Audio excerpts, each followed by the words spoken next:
If you are a Judas Priest fan, then you might have one of these. And if you are a Judas Priest collector, then you might have one of these. Yet, if you are a crazy heavy metal maniac who's running around the world and chasing Judas Priest memorabilia, you might have seen one of these. And yeah, they're quite different. Rocka Rolla is truly the most underrated Judas Priest album, with even the band trying to distance themselves as far as they can from it, especially in the early days. And yet I believe if it was not for Rocka Rolla, Judas Priest would never be where they are today. They say that some of the best stuff is the early stuff, and that's definitely the case with this one. And so let's take a look at the earliest known versions of Rocka Rolla releases, discuss its insane transformations, and then hopefully answer the question of why did the band hate this record so much, and what happened that they suddenly changed their mind almost 50 years later. Here you go.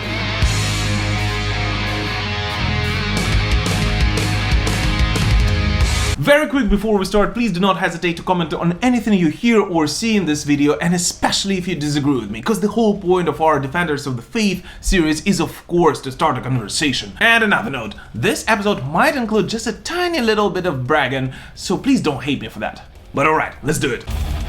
Before recording the final studio album version of Rocka Rolla, Judas Priest, like every self-respecting band of the 1970s, of course recorded a demo version of the album.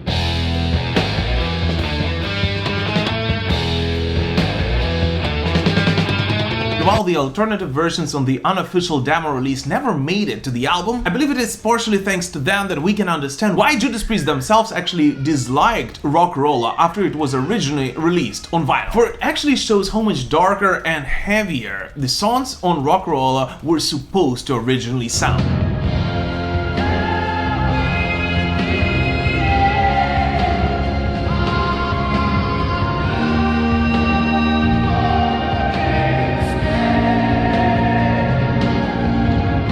By the way, I do not intend to go into the details of the evolution of Judas Priest's sound before the release of Rocka Rolla, because I believe we spoke quite a lot about that on our episode on the origins of Judas Priest. Yet there is one thing which is worth pointing out: the extra heaviness and darkness, which simply disappeared on the original album version of Rocka Rolla, is very prominent even on Judas Priest's early live performances.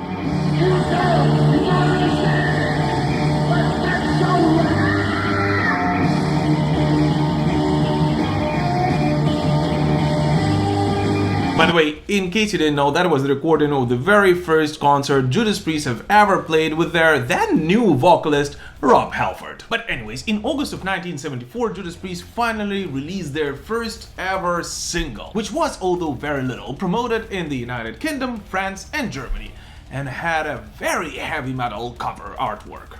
The Rocka Rolla single features a significantly longer version of the title track, so instead of a 3-minute version with which most of Judas Priest fans are familiar with, the original single version of Rocka Rolla runs for more than 4 minutes.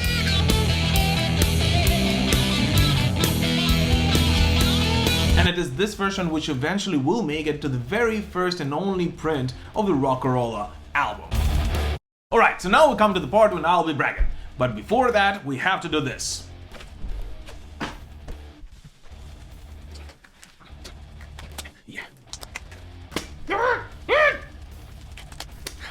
Yes, because I'm not touching this with my greasy hands. The very first print of Judas Priest Rocka Rolla, which was hunted down and gifted to me for my birthday by my beautiful wife, of course features the original bottle cap cover designed by John Pasha and photographed by Bryce Adams, and features the band's logo which would appear only on Rocka Rolla. On the back it features the bottle opener and images of all 5 Judas Priest band members, including the band's then drummer John Hinch and the band's then newcomer vocalist Rob Halford, who then went by the name Bob Halford. What is very prominent and is only featured on the very first print of the record, limited to several hundred copies, is the line "Thanks for the words, Al," of course referring to the very first Judas Priest vocalist Al Atkins, who co-wrote several songs for Rocka Rolla and Sad Wings of Destiny, together with KK Downing. On all of the future releases, including the second print, which came out shortly after the first one, this line is no longer included. In addition, as I already said, the first and the second prints of Judas Priest Priest Rocka Rolla feature a significantly longer version of the title track, and such songs as Winter, Deep Freeze, and Winter Retreat as separate tracks, not smashed together into one trilogy. By the way, today, on the 1st of May, I was supposed to see Judas Priest live in Kyiv, Ukraine. Yes, just a couple of days after seeing Iron Maiden in the same city. And after conducting an in-person interview, I was truly hoping to get their signatures on the original Rocka Rolla release. But instead, what I'll be doing today is going to the military warehouse and help my army kick out all of the Russian invaders who came to Ukraine. So guys, please continue supporting Ukraine, because I truly want to see Judas Priest live on the 50 Heavy Metal Years tour, and what I hope even more that I'll get to do it in my hometown. But anyways, the original Rocka Rolla bottle cap artwork, which was used by Gull Records up until 1981, although it did win some of the most prestigious awards you can possibly imagine, was hated by Judas Priest themselves. It just wasn't right for us. When I first saw it, my initial reaction was that it didn't have anything to do with how I felt as a musician. Can you believe that? It simply wasn't Priest. We allowed ourselves to be influenced and maneuvered by people who suggested that it would probably open up more of a market for the band because we wouldn't immediately be stigmatized as a heavy metal group. In actual fact, it probably did us more harm than good. In fact, the genius Gull record management at that time thought that by making a very neutral and not really heavy metal-like album artwork, they were able to trick customers in record stores to be buying the release. So I guess this is the earliest known version of clickbait.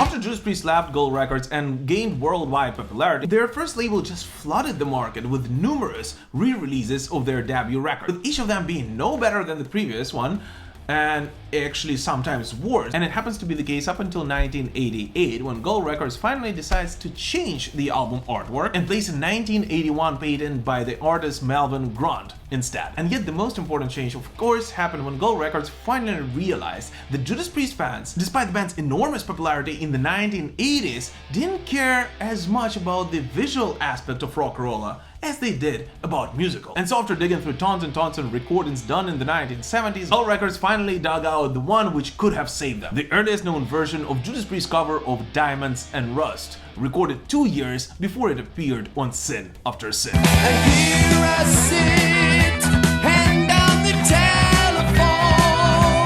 By the way, although I love the Judas Priest 1975 version of Diamonds and Rust, I am super happy that it didn't actually make it on Sad Wings of Destiny, since for me personally it fits so perfectly on Sin After Sin that I simply cannot imagine it on any other Judas Priest record.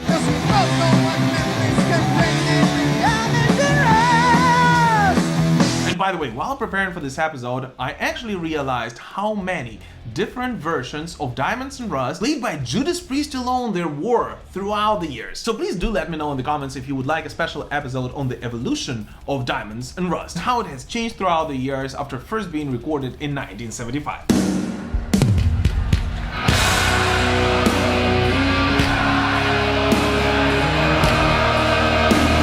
By the 1990s, the original label Gull Records have completely changed the original Rocka Rolla release. They changed the album cover, they shortened the title track, they smashed 4 songs together, they even added a classic Judas Priest song on the release. And the result of all of those changes was that the band still hated it.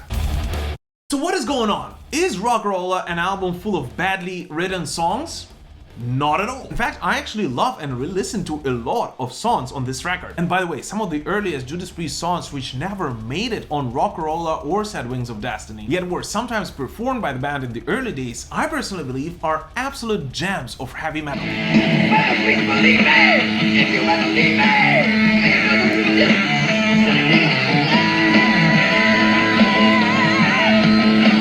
Yet, Rocka Rolla, especially when it was released, was not a good album. And I believe it is so simply because of the fact that it didn't sound the way it was supposed to sound. If we simply take a listen to the earliest known live versions of the same songs which later on made it to Rocka Rolla, we can hear that on the original studio version both the guitars and the rhythm section simply lacked power and vigor which was transmitted by the band during the live performances. And even more, Bob Halford's voice on the studio version of Rocka Rolla at parts sounds weak and soft, when during the live performances it transmitted so much energy that it was simply blowing everyone's mind.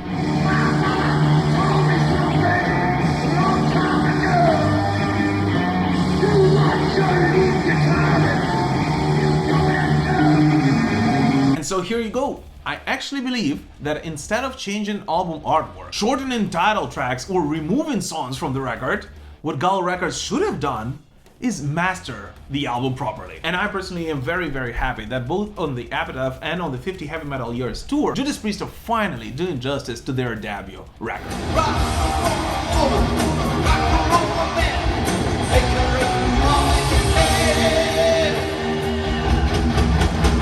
What I also truly hope is that at some point soon, the band would dig through their lost tapes and finally release such songs as Mother, Son, or record a 12-minute version of Caviar and Maths the way it was originally intended to be. But anyways, what do you guys personally think about Rocka Rolla? Is it truly a bad album, or is it a masterpiece which was simply not released the way it was supposed to be? Please let us know in the comments, as well as what you personally think about all those re-releases of the Judas Priest debut record. As always, thank you so much for watching this video, and we will prevail. Slava Ukraini!